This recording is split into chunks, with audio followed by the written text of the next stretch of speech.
अस्सलाम वालेकुम एवरीवन, कैसे हैं आप सब। Welcome to my YouTube channel. This is me Hiba Batool. और आज का जो टॉपिक हम डिस्कस करेंगे वो सिर्फ एक एकेडमिक टॉपिक ही नहीं बल्कि हर एक पाकिस्तानी सिटीजन की जिंदगी से डायरेक्ट रिलेट कर रहा है। और अगर आपको पुलिस, कोर्ट या फिर स्टेट के किसी भी डिपार्टमेंट के सामने अपने राइट्स के बारे में ही नहीं पता, तो फिर आप अपनी लीगल प्रोटेक्शन से महरूम हो जाएंगे। क्योंकि जब आपको अपने राइट्स का ही नहीं पता होगा तो आप किस तरह उनकी प्रोटेक्शन को देखेंगे, या फिर आप किस तरह आपको पता चलेगा कि हमारे हकूक जो हैं वो वायलेट हुए हैं या फिर उनकी प्रोटेक्शन हो रही है। तो आज हम बात करने वाले हैं कॉन्स्टिट्यूशन ऑफ पाकिस्तान के फंडामेंटल राइट्स की। इसमें हम डिस्कस करेंगे आर्टिकल 8 से 28 तक। एक तो ये LLB part 2 part 3 constitutional law का भी टॉपिक है, और इसके अलावा एक आम शहरी को भी अपने हकूक जानने की जरूरत है कि हमारा जो कॉन्स्टिट्यूशन है वो हमें क्या क्या राइट प्रोवाइड कर रहा है। वीडियो का एंड तक देखिएगा, इस तरह आपको क्लियर हो जाएगा कि हमारे राइट्स क्या हैं, बतौर आम शहरी हमारे क्या क्या हकूक हैं, किस तरह हम अपनी प्रोटेक्शन कर सकते हैं, और अगर कोर्ट वगैरह में या फिर किस तरह अगर स्टेट हमारे किसी राइट को हमें उस पर इम्प्लीमेंट नहीं हो रहा हमारे किसी राइट को, या फिर स्टेट अगर हमारे किसी राइट को हमें दे नहीं रही, या फिर कोई भी डिपार्टमेंट हमें नुकसान पहुंचा रहा है, तो हम क्या कर सकते हैं और हमारे पास क्या क्या राइट है। तो चलिए स्टार्ट करते हैं। सबसे पहले हम बात करें इंट्रोडक्शन की कि फंडामेंटल राइट्स हैं क्या। तो fundamental rights constitutionally granted enriched in the constitution and cannot be taken away by ordinary legislation। अच्छा जी, फंडामेंटल राइट्स क्या होते हैं कि वो बेसिक राइट्स जो कि कॉन्स्टिट्यूशन हर सिटीजन को प्रोवाइड करता है। ग्रंटेड मतलब कि ये हर एक आम शहरी के पास हैं, कोई भी इनसे महरूम नहीं है, ये हर एक सिटीजन को प्रोवाइड है। ठीक है, ये गवर्नमेंट जो है ये किसी पे रहम खा के नहीं उसे देती, बल्कि ये हर एक शहरी का हक है। ये कॉन्स्टिट्यूशनली प्रोटेक्टेड राइट्स हैं। ओके जी, ठीक है, राइट्स का हमें पता चल गया, लेकिन इनका काम क्या है। Protect individual liberty and dignity. Okay ji, ये क्या करते हैं कि ये हर एक शहरी की safeguard every citizen fundamental freedom against state interference. ये क्या करते हैं कि ये हर एक शहरी को हकूक और तहफ़्फ़ुज़ प्रोवाइड करते हैं, उसको आज़ादी प्रोवाइड करते हैं, आज़ाद रियासत, आज़ाद शहरी होने का हक मिलता है। Enforceable through courts. अच्छा जी, अब हमें पता चल गया कि हमारे लॉ तो बहुत हैं जी, हमारे राइट्स तो बहुत हैं, और हमारे कोर्ट हम पे या फिर सॉरी गवर्नमेंट जो है वो हम पे रहम खा के नहीं हमें दे रही, बल्कि हमारे कॉन्स्टिट्यूशन ने हमें दिया है। लेकिन हम इनको इन्फोर्सेबल कहाँ से करवा सकते हैं। अगर हमारा कोई राइट वायलेट कर रहा है तो हम किसके पास जा सकते हैं, कौन है जो इनको देखेगा कि राइट्स को इम्प्लीमेंट होना चाहिए। These rights are enforceable through courts। Court जो है वो इन्फोर्सेबल करवाती हैं, वो इम्प्लीमेंट करवाती हैं इन राइट्स को। सिटीजन का अगर कोई भी राइट वायलेट हो रहा है या फिर उनकी प्रोटेक्शन नहीं हो रही तो वो कोर्ट के पास जा सकते हैं। ओके, नेक्स्ट हम पढ़ेंगे कि कौन कौन से ऐसे राइट्स हैं या फिर क्या क्या उसके रूल्स एंड रेगुलेशंस हैं, और किन सूरतों में अगर वायलेशन होती है तो हमें कोर्ट हम स्यू कर सकते हैं और कोर्ट हमें प्रोवाइड करेगा, रेमेडीज प्रोवाइड करेगा, कोर्ट हमें कंपेंसेट करेगा। ओके जी, आर्टिकल 8 से हम स्टार्ट करेंगे because these are frequently asked in LLB part paper. Okay, बहुत ही ज्यादा इंपॉर्टेंट क्वेश्चन है आर्टिकल 8। वो किसी भी आर्टिकल को पूछ लेते हैं या फिर वो डायरेक्टली ये कह देते हैं कि आप फंडामेंटल राइट्स के सारे आर्टिकल्स को डिफाइन कर दें, या फिर वो एक स्पेसिफिक आर्टिकल का नाम आ जाता है पेपर में, लेकिन fundamental rights is the most important question for papers. Okay जी, first of all we discuss article 8। What is article 8 says? Okay जी, let's start. Any law inconsistent with fundamental rights is void to the extent of that inconsistency। Okay ji, ये जो बात है ना article 8, असल में यही एक इम्पोर्टेंट लॉ है। ये क्या कहता है कि जो फंडामेंटल राइट्स हैं, लॉ फंडामेंटल राइट्स के अगेंस्ट ना हो। जो कानून है पाकिस्तान का वो फंडामेंटल राइट्स के अकॉर्डिंग हो, इसकी खिलाफ ना हो। और कोई भी लॉ अगर फंडामेंटल राइट्स के खिलाफ होगा तो वो लॉ नल एंड वाइड होगा। और यही जो चीज है आर्टिकल 8 जो है यही हमें कॉन्स्टिट्यूशन की सुप्रीमेसी को दिखाता है, हमें बताता है कि हमारा जो कॉन्स्टिट्यूशन है वो कितना स्ट्रॉन्ग है, हमारे जो राइट्स हैं वो कितना दर्जा रखते हैं इन आवर कॉन्स्टिट्यूशन। कि वो कहने अगर कोई लॉ इसके अगेंस्ट बनेगा तो वो लॉ ही नल एंड वाइड होगा, उस लॉ को इम्प्लीमेंट नहीं किया जाएगा। ओके जी, नेक्स्ट हम पढ़ेंगे आर्टिकल 9 to 14। ये ना राइट्स ऑफ द पर्सन है, इसलिए इसको एक साथ ही डिफाइन कर दिया। सबसे पहले क्या है, सिक्योरिटी ऑफ पर्सन। आर्टिकल 9 क्या कहता है, no person deprived of life और liberty except according to law. किसी भी इंसान को उसकी जिंदगी, उसकी लिबर्टी के मुताबिक महरूम नहीं किया जा सकता, लेकिन लॉ के अकॉर्डिंग। मतलब कि ये नहीं कि आपने वो कर दिया, आपने कोई क्राइम कर दिया, आपने किसका कत्ल कर दिया और आपको कि मेरे पास तो सिक्योरिटी ऑफ पर्सन है, मेरे पास तो राइट ऑफ लाइफ है। नहीं, कानून से बालातर आप नहीं है, लेकिन कानून के सामने आपको, हर एक इंसान को जान की आजादी है और प्रोटेक्शन है, उसको हर एक शहरी को उसकी जान का तहफ्फुज दिया जाता है। ओके जी, नेक्स्ट क्या है, 10 safeguard against arrest and detention. Okay ji, ये बहुत से लोग नहीं जानते, तो ये हमारा जो राइट है कॉन्स्टिट्यूशन हमें दे रही है आर्टिकल 10 ने, कि क्या है, right of arrested person including right to be informed of ground. कि अगर किसी को भी अरेस्ट किया जाए तो उसको क्या किया जाए कि उसको अरेस्ट करने की वजह जरूर बताई जाए। दूसरा, उसको 24 घंटे के अंदर मजिस्ट्रेट के सामने पेश करना होता है। अगर 24 घंटे से ज्यादा हो जाते हैं तो वो लॉ के अगेंस्ट होता है और आप इस पे स्यू कर सकते हो, क्योंकि आपको आपका क्राइम बताना जरूरी है कि आपने किया क्या है, किस बेस पे आपको अरेस्ट किया गया है। और आपको लायर का राइट होता है, आप लायर करें अपनी मर्जी का। और अगर आपको मजिस्ट्रेट के सामने 24 घंटे के अंदर पेश नहीं किया जा रहा तो आप इस पे स्यू कर सकते हैं। ओके, नेक्स्ट है right to fair trial, entitlement to fair trial and due process in all criminal proceeding. Okay जी, आर्टिकल 10 ने हमें क्या कहता है कि हर एक पर्सन को फेयर ट्रायल का हक है। मतलब कि इम्पार्शियल कोर्ट, प्रॉपर हेयरिंग या फिर ड्यू प्रोसेस ऑफ लॉ। मतलब कि इंसाफ हर पर्सन का हक है और अच्छा इंसाफ, फेयर। ओके जी, मुंसिफाना इंसाफ मिलना चाहिए। नेक्स्ट है article 11, prohibition of slavery. Okay, slavery, forced labour and hazardous child labour are strictly prohibited. ये क्या कहते हैं कि जो चाइल्ड लेबर है या फिर गुलामी है, फोर्स्ड लेबर है, आप पे जबरी मुशक्कत है, या ये बिल्कुल कानून में ममनू है। बच्चों से डेंजरस जॉब लेना भी बिल्कुल इलीगल है। ओके, नेक्स्ट क्या है, नो रेट्रोस्पेक्टिव पनिशमेंट। इसका क्या मतलब है जी, रेट्रोस्पेक्टिव पनिशमेंट क्या है कि मतलब कि किसी भी ऐसे एक्ट के लिए आपको पनिश नहीं किया जा सकता जो कि जब किया गया था तब वो क्राइम नहीं था। मतलब कि अगर एक कानून 2024 में लागू नहीं था और क्राइम 2024 में हुआ है तो फिर उस पे कोई भी इम्प्लीमेंट नहीं होगी। मतलब ऐसा नहीं है कि 2025 में अगर कानून बन गया है तो आप 2024 में जो क्राइम हो चुके हैं उन पर्सन को पकड़ें और उनको पनिश कर दें, नहीं।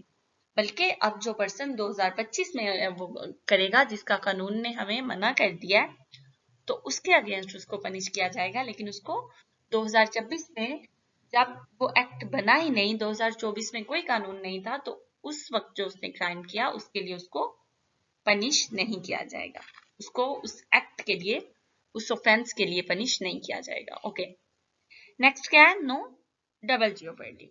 मतलब कि क्या है, protection against being tried twice and against self incrimination. Okay जी, जो डबल पनिशमेंट है वो नहीं हो सकती और अगर किसी को अपने अगेंस्ट विटनेस बनने पर मजबूर नहीं किया जा सकता। एक तो एक ही पर्सन को एक ही जुर्म की 2 दफा सजा नहीं दी जा सकती, और दूसरा क्या है कि उसको अपने ही अगेंस्ट सेल्फ इंक्रिमिनेशन होता है कि आप अपने खिलाफ कोई प्रूफ साबित करो या फिर अपने खिलाफ आप विटनेस दो।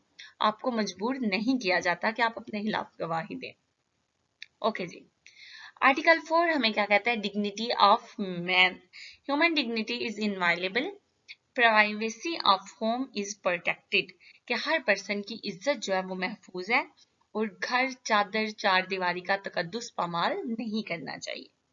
ओके जी, आर्टिकल 15 क्या है, फ्रीडम ऑफ मूवमेंट। अच्छा जी, हर एक शहरी को पाकिस्तान के अंदर एक मुनसिफाना, मतलब कि आप किसी लीगल काम की वजह से नहीं, एक लीगल तरीके से हर एक पाकिस्तान को फ्रीली वो मूव कर सकता है, उसको राइट है। नेक्स्ट क्या है, फ्रीडम ऑफ असेंबली। क्या है, right to assemble peacefully without arms. Okay जी, पीसफुली असेंबली का राइट है, लेकिन लॉ एंड ऑर्डर को मेंटेन रखना होगा। ये नहीं कि आप लॉ के अगेंस्ट ही वायलेट कर रहे हैं, आप उसमें ह्यूमन राइट्स को वायलेट कर रहे हैं और फ्रीडम ऑफ असेंबली का आप वहां पे प्रचार कर दें कि हमारा तो आर्टिकल 16 के अकॉर्डिंग कॉन्स्टिट्यूशन में फ्रीडम ऑफ असेंबली है। नहीं, बल्कि लॉ एंड ऑर्डर को मेंटेन रख के आप हजूम इकट्ठा कर सकते हैं, अपने काम करवा सकते हैं। ओके जी, नेक्स्ट आर्टिकल 17 क्या है, फ्रीडम ऑफ एसोसिएशन।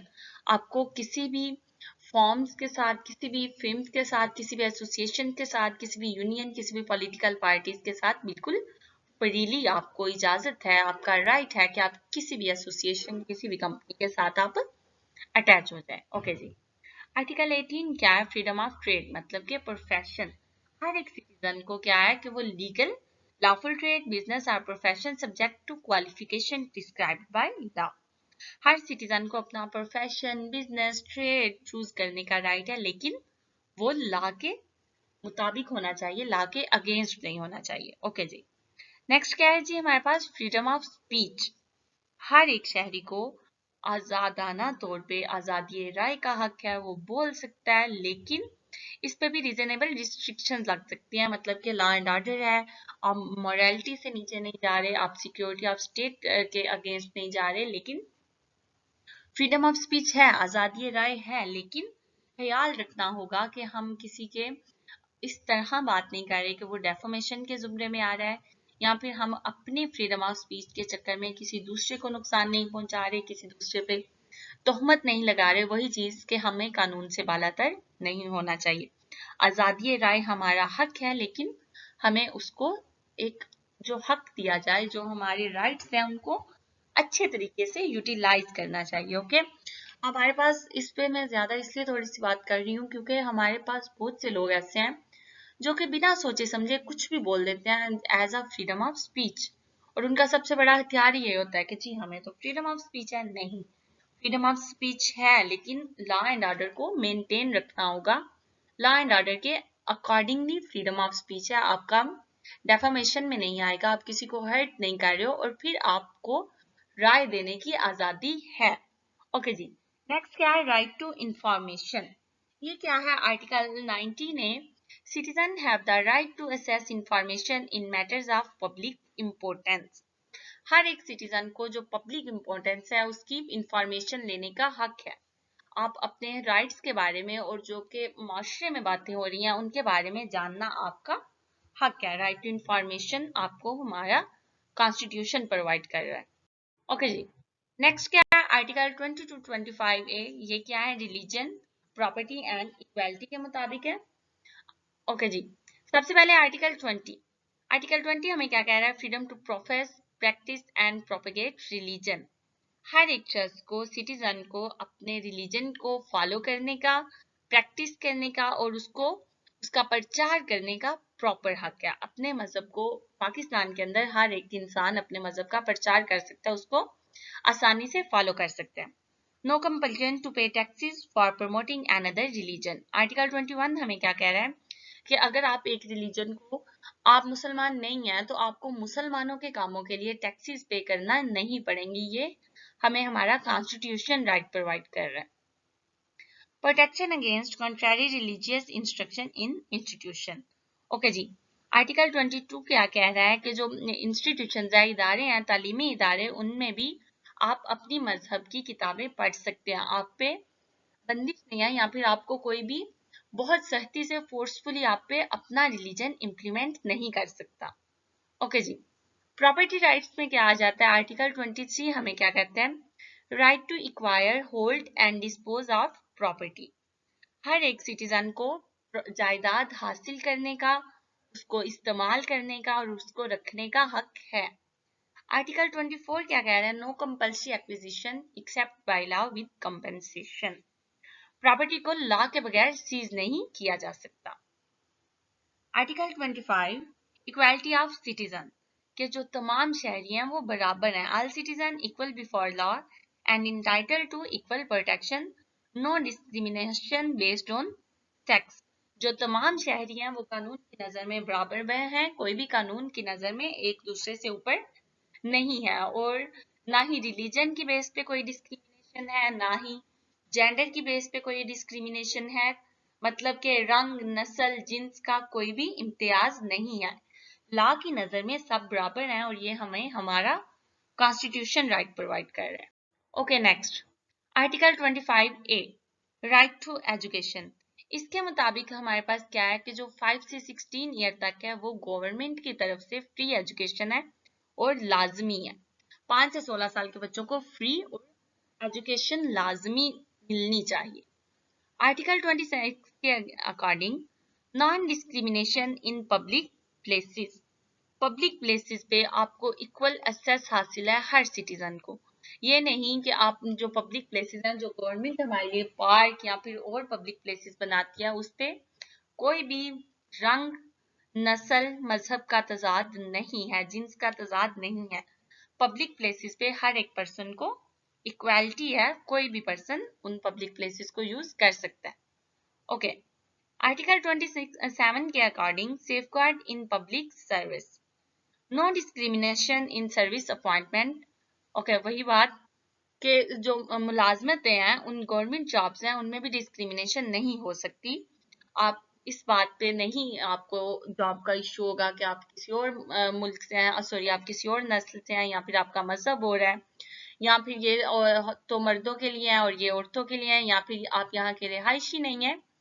ये चीजें नहीं है। जो गवर्नमेंट जॉब है आपको मेरिट के अकॉर्डिंग, लॉ के अकॉर्डिंग, लेकिन इसमें इस तरह का कोई भी तजाद नहीं पाया जाता। आर्टिकल 28 हमें कल्चर प्रोटेक्शन देता है। इसमें क्या है कि हर एक कम्युनिटी को अपनी लैंग्वेज, अपना कल्चर और अपनी जुबान, अपने इलाके को, अपने स्क्रिप्ट को प्रिजर्व करने का हक होता है। आप किसी को उसके इलाके की बेस पे तंज नहीं कर सकते, आप किसी को उसके इलाके की बेस पे, उसकी लैंग्वेज के बेस पे या फिर उसके कल्चर के बेस पे आप किसी को डिस्क्रिमिनेट नहीं कर सकते। ओके जी, एग्जाम इंपॉर्टेंट क्वेश्चन कौन कौन से हैं, वही बात आ जाती है कि बहुत ही इंपॉर्टेंट क्वेश्चन है, फ्रीक्वेंटली आस्क्ड है इन एलएलबी एग्जाम्स, और ये किसी तरह से भी आ सकता है, चाहे वो कह देते हैं कि आप फंडामेंटल राइट्स का बता दें, कंसेप्ट क्या है, या फिर आर्टिकल 8 को डिफाइन कर दें, या फिर फ्रीडम ऑफ स्पीच क्या है, आर्टिकल 19 क्या है, right of to fair trial को डिफाइन कर दें। फ्रीडम ऑफ मतलब कि किसी ये राइट सारे भी आ सकते हैं और किसी एक स्पेसिफिक राइट को भी पूछ सकता है एग्जामिनर। ओके जी, नेक्स्ट हमारे पास आती है कि इनकी इंपॉर्टेंस क्या है, फंडामेंटल राइट्स की, और कॉन्स्टिट्यूशन किस किस चीज को प्रोटेक्ट करता है। तो कॉन्स्टिट्यूशन बेसिकली इन आर्टिकल में इन चीजों को प्रोटेक्ट करता है, life, liberty, dignity, equality, justice, religion, language, culture. मतलब कि हमारे कॉन्स्टिट्यूशन ने हमें पूरे राइट्स दिए हैं जो कि हमें बताते हैं कि हमें अपने राइट को किस तरह यूटिलाइज करना है, और अगर कोई हमारे राइट्स को वायलेट कर रहा है तो हम किस तरह जाके अपनी प्रोटेक्शन ले सकते हैं। हर एक सिटीजन को अपने फंडामेंटल राइट्स के बारे में पता होना चाहिए और हर एक सिटीजन को उसके फंडामेंटल राइट्स की प्रोटेक्शन देता है। हमारा कॉन्स्टिट्यूशन हमें इस बात की भी इजाजत देता है कि अगर कोई हमारे राइट को वायलेट कर रहा है तो हम उसको स्यू कर सकते हैं और इस पे हमें कंपेंसेट किया जाता है। लीगल जो अवेयरनेस है वो भी जरूरी है। कोई भी ऐसा काम हम अपने राइट को ही, हम अपने राइट का एक्स्ट्रा यूज भी नहीं कर सकते, इसका मिसयूज नहीं कर सकते। हमें लॉ एंड ऑर्डर को मेंटेन रखना होगा। फंडामेंटल राइट्स जो है वो कॉन्स्टिट्यूशन की बैकबोन होते हैं और यही चीजें डेमोक्रेसी की भी फाउंडेशन होती हैं। I hope you like the video अच्छी लगी हो तो लाइक करें, कमेंट करें, शेयर करें, सब्सक्राइब करें, बेल आइकन को जरूर प्रेस कीजिएगा। इसके अलावा अगर आपको किसी भी टॉपिक पे वीडियो चाहिए हो तो आप कमेंट सेक्शन में जरूर बताएं।